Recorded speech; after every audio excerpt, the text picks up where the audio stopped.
Okay, so I want you to picture a room full of business owners. They're all stressed, probably drinking some pretty bad coffee, and they're all thinking about one thing. How do I get more customers? It's the universal question. Right. But then the speaker, a guy named Brad Sugars, he walks on stage and drops a bomb on them. Mm. He says, "You aren't getting customers, you're buying them." And that's such a simple reframe, but it changes everything, doesn't it? It stops being this, creative magic and starts being about purchasing an asset. It does sound a little cold, I have to admit, like you're Oh. trading commodities.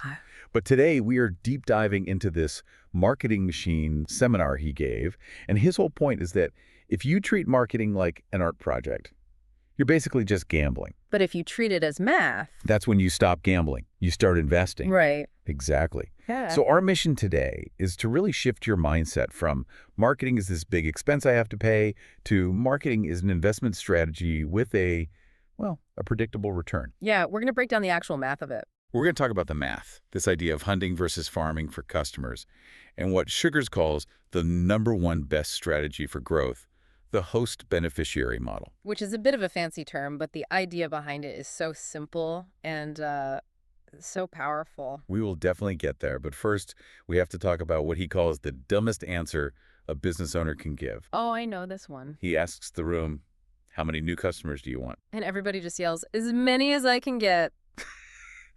I mean, I've definitely said that. It feels like the right answer, you know? It feels ambitious. It does. It feels ambitious. But operationally, it's complete suicide. If you actually got as many as you could get tomorrow, your business would just implode. You'd run out of cash, run out of stock. Your staff would burn out. Yeah. So part of this whole deep dive is understanding that marketing isn't just about more, it's about the right amount. Okay, so let's start with the money, the math. Sugars has this mantra. He just says it over and over. Marketing is math. Yep. If the numbers work, the marketing is good. It doesn't matter if the ad is ugly or annoying. If the math works, it's good marketing. Right. And the basic formula he uses is your acquisition cost. It's really just how much money do you have to burn to get one person to finally say yes? Standard cost per acquisition. But he takes it a step further, and this is what I found so interesting. He splits it into allowable cost and investment cost. Mm. And he uses this great case study from his old dog food business to explain it. I really want to walk through these numbers because when I saw them, it was like a light bulb went on. It's a perfect example. So let's set the scene. In this dog food business, the average first sale to a brand new customer was $108. Okay, $108 in revenue. But what's the actual profit? What did he keep? The profit on that first sale was $38. And you should just stick a pin in that number. $38. Got it. So that's the ceiling. Yeah. On that first transaction, if he spends more than $38 to get that customer, he loses money on day one. Exactly. So now he has two ways he's getting customers. First up, radio ads. He runs all the numbers, tracks the leads, and he finds that it cost him $24.50 in radio ads to buy one new customer. Okay, let's do the math then. I pay the radio station $24.50. A customer comes in, buys the dog food. I make $38 profit. So 38 minus $24.50. I'm up $13.50. Instantly. I've made a profit before they've even left the store. This is what he calls an allowable acquisition cost. You're buying the customer for less than the profit on the first sale. It's like a self-liquidating offer. Right. If you told me, give me $1 and I'll give you $2 back, I'd stand there all day. Until you ran out of dollars. Your marketing budget is, in theory, unlimited because you're instantly profitable. But this is where most business owners would panic. Okay. He also ran newspaper ads, and these were way more expensive. It cost him $54 to buy a customer through the paper. Whoa, wait. So if the profit on the first sale is only $38, and it cost him $54 to get them, he's losing $16 every single time a new customer walks in. On that specific day, yes, he is in the red. And most people would look at that spreadsheet and say, kill the ad, I'm losing money, cut the newspaper. And that's what his competitors did. But Sugars kept running it. This is the whole concept of investment acquisition cost. He wasn't looking at the first sale, he was looking at the product. Dogs keep eating. Dogs keep eating. It's a recurring purchase. So yeah, he lost $16 on day one. But 6 weeks later, that customer comes back, he makes $38 profit. With zero acquisition cost that time. Zero. And then 6 weeks after that, another 38. So that red ink from day one just disappears pretty fast. Very fast. Over 3 years, That one customer, the one that cost him money to get, generated $800 in profit. So the real math is spend $54 once to make $800 over 3 years. It's an insane return on investment. But you have to have the stomach and, the cash flow to float that initial loss. That's why it's an investment. That's why it's like the phone companies, right? Yeah. They'll give you a $1,000 iPhone for free. Right. They're not being generous. No. They just know that over the next 24 months, your contract is worth way more than that phone. They're buying you. So the takeaway isn't spend less on marketing. It's actually know your numbers so well that you aren't afraid to spend more. Exactly. If you know that spending $54 guarantees you $800, the fear just goes away. It's a logic problem. Okay, so that covers the math of buying them.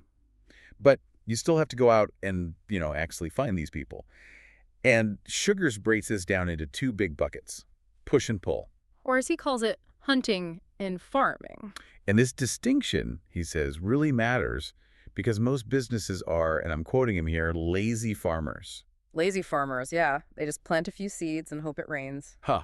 Okay, so what is farming? Farming is them finding us. So in the modern world, this is all your content, your SEO, your online reviews. It's passive. And he threw out a stat here that honestly shocked me. He asked that room of 300 business owners how many had claimed their free Google My Business page, the little map listing. You'd think 100%. It's free real estate. It was 30%. That's just wild. It's choosing to be invisible. He talks about the they ask, you answer philosophy here. The data shows that something like 70 to 80% of a purchase decision is made before the customer ever contacts you. Oh, I totally believe that. I research everything to death. If I'm buying a new microphone, I've watched 3 YouTube reviews and read a Reddit thread before I even think about buying. We all do. So if you don't have that content, if you're not answering their questions online, you're not even in the race. You've been eliminated before it even started. And he made a really good point about permanence, too. Yes. A Facebook post lives for 48 hours? Then it's just gone, buried in the feed forever. Right. But a blog post, a YouTube video, that's permanent marketing. It just sits there, farming leads for you 24/7 for years. So farming is building this library of answers so people can find you. But, and this is the big but, you can't just farm. Corn takes a while to grow. Right. If you want to scale fast, if you've got aggressive growth targets, you have to hunt, you have to use push marketing, you have to interrupt. So these are the ads, the pop-ups, the stuff people say they hate but, actually click on. You can't just rely on people stumbling upon you. You have to go out and buy that traffic. And he gave this, frankly, kind of creepy example of how good the algorithms are now. The buy a boat experiment. I laughed, but I've also seen it happen. He says if you don't believe the platforms are listening, just put your phone on the table, don't touch it, and just say buy a boat out loud 5 or 6 times. I'd love to buy a boat. Boat prices seem good. I should buy a boat. He bets that within 24 hours, you will see ads for boats on Instagram. That is push marketing. The algorithm hunted you down. So you need a mix. You need the farming content for the researchers, but you need the hunting ads to catch people who don't even know they need you yet. But you have to aim the weapon. You don't just hunt for anybody. Which brings us to his dartboard concept. Right. The idea that targeting everyone is the same as targeting no one. He says to do an 80-20 analysis. Look at your top 20% of customers, the ones who give you 80% of your revenue. Who are they? Specifically. He told a story about an insurance agent who did this. And he realized his best clients weren't just random people. They were real estate investors. Right. People with multiple properties, complex liability needs, higher premiums. They were high-value clients. But his marketing was just generic. We sell insurance. So he was fishing for minnows when he really wanted whales. Exactly. So once he figured that out, he shifted his entire strategy to target only real estate investors. He started speaking their language, talking about their specific problems. And suddenly he starts attracting those high-value clients exclusively. And this applies to the offer, too. He says, don't sell the vehicle, sell the result. This is such a classic mistake. People sell a webinar. Nobody wakes up in the middle of the night thinking, God, I really need a webinar in my life. No, they wake up thinking, I'm broke and I need more leads. Correct. So don't advertise the webinar. Advertise how to double your leads in 30 days. The webinar is just how you deliver it. The result is the thing. He also had a pretty stern warning about discounting. Never discount. That was his rule. If you discount on price, you attract people who only care about price. The cheap customers. And they will leave you the second someone else is $1 cheaper. Add value, give a bonus, but protect your margin. Okay, so we've got the math, the push-pull, the targeting. Now we get to the strategy he calls the silver bullet. The one thing he'd do if he had to pick just one. The host beneficiary strategy. Which is really about OPR, other people's resources. It's so powerful. The concept is simple. You partner with a business that is not your competitor, but they already have your target customer, and you get them to endorse you. Endorse is the key word, isn't it? It's not just buying an ad in their newsletter. No, it's a transfer of trust. The case study he uses is when he went to a major newspaper group. He didn't just want to buy ad space. He took the marketing manager to lunch. And he finds out they have 35,000 business owners as account holders. Which is his perfect bullseye audience for his seminars. So he makes a deal. The newspaper sends a letter to their clients that basically says, "We know Brad, he's a genius, you should go to his seminar." And because the newspaper has spent decades building trust with those business owners, all the resistance just melts away. It collapsed. That one partnership put him in front of 288,000 people and resulted in 18,000 sales. 18,000 sales. Mm-hmm. From one partnership. He didn't have to build the list. He just walked in the side door. He leveraged all their sunk cost. They spent millions building that trust. He spent the cost of a lunch. But my favorite example of this is the small business one. His wife's birthday party business. Oh, this one's great because it required zero cash. Zero. So her target is moms. Who influences other moms? Mom influencers, PTA presidents, that kind of person. So she goes to them with a proposition. I will throw the most amazing, high-end, incredible party for your kid. For free. Which sounds crazy, right? She's giving away the product, but here's the condition. You have to post about it. You have to tell your network. So what's the math on that? One free party, let's say it costs her $500 in food and labor. It generates 10 to 12 paid bookings from the other moms who see the posts. So she spends $500 to make, what, $5,000 or $6,000? It's an immediate 10x return. And the conversion rate is insane because it's not an ad saying, "I'm great." It's the most influential mom in the school saying, "This party is great." It seems so obvious, but it really takes guts. You have to be willing to give that value first. And you have to be excellent. If the party's bad, you just amplified your own failure to the whole neighborhood. But if it's good, it's a gold mine. Okay, so let's say we do all this. We're hunting, we're farming, we're partnering, the leads are pouring in.